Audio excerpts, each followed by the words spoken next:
All right, we've got a treat here. It's a man who understands great clarity. Zero. Lorenzo Gonsalves is the CEO of Cleveland Cliffs, who's provided more jobs in an industry that people thought were dead than anyone other than, I'm going to have to say, the Nucor's your rival. And, you know, I appreciate them. Leon's a terrific CEO. I know you. Thank you. That.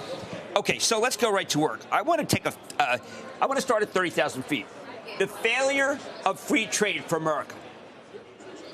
It has been the most damaging thing that happened to this country in the last 4 years. And President Trump is there to fix that, and we're completely in sync with what's happening right now, and we'll do the work for the people of the United States. Where would the steel industry be, given the trajectory of 2024 and the continuing transshipment of Chinese steel? Where would you be? Yeah, it's not only Chinese, it's Japanese, but it's Korean. Remember, they're keeping a lid on everything, China. Absolutely, and the transshipment is a cancer, and we would be dead. If this thing would not stop, this thing would be dead. And how many good union jobs would we lose in this country? Well, just for Cleveland Cliffs, we're talking 31,000 jobs. We are the biggest union employer with the USW, with the UAW outside of automotive, and with the IAM outside of aerospace. Okay, so let's talk about the actual pricing. There's lots of stories about how pricing is going to go up big. Isn't the truth that even though you've raised price, that we're really just back a year from where we were, and it was just last year was the worst year since 2010? Yeah, it was. It was even at pair with the COVID year, just to give you an idea. So we're not talking about bringing prices up. We are talking about bringing prices back to where you have a real business. 2024, we did not have a business. We had a terminal patient dying, death by 1,000 cuts. Now, order book since President Trump came in, how are we doing? Very healthy, and they are now starting to understand what they should have understood last year, that Trump would come to bring manufacturing back to the United States. And then, if you produce here, you're going to be okay. Still, tariffs are a matter of national security. There's no country without manufacturing and no country without steel making. You don't want Chinese steel making our tanks and howitzers? We would, of course, we can't afford that. You think they'd work, half the time, 50%? Yeah, look, Jim, we can't even think about that.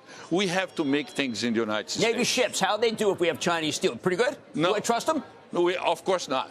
Of course not. And it's not. But by the way, China is the biggest in terms of size, yeah. But others are pretty much the same. In percentage-wise, you have worse than China, like Japan, like Korea, like the Europeans. The entitlement is over. It's America first and America for Americans. We got to have manufacturing, middle-class jobs, good-paying jobs, consumers able to buy things, like I just did with my company, Cleveland Cliffs. I'm giving a $1,000 bonus for each employee that would buy an American-made car with Cleveland Cliffs, at least 1,000 pounds of Cleveland Cliffs steel inside. And they can pick from 50 models, or if I go a little lower than 1,000 pounds, they can pick from 120 models. So we are the largest supplier by a lot. Can American manufacturing ever match the cost of production of a foreign producer?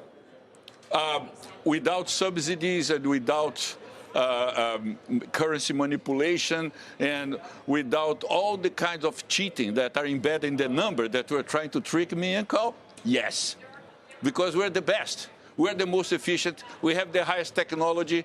We use hydrogen. I came here not too long ago with Secretary Granholm to talk about hydrogen because we're using, not because we're trying. We don't brag about what we're trying. We're trying a lot of things. We only brag about what we do. And by the way, it was with the Biden administration. Even the Biden administration was able to recognize our technological efficiency in comparison with other countries. So right now, we have the right moment, the right time. Manufacturing is back. If you believe that a supply chain bringing parts of cars across the border with Mexico or Canada 7 times, and this is efficient, this is not. This is insanity. We've got to build in America. We've got to produce things here, employ Americans, and be happy with everybody. If it weren't efficient, why would an automaker structure it that way? Because they take advantage of a currency that's artificially devalued, labor that is completely impossible to. That was my question. Yeah. Whether we can match that kind of wage pressure versus other countries. Okay, these things are all great, but it's the same thing of saying you can have this program here without Carl Quintanilla and Jim Cramer from New York City. We can do it in India. They will do your job, receiving 10% of your pay. Are you good with that? The Indian Jim Cramer. Personally, and then you understand. Treat people like people. That's what President Trump does.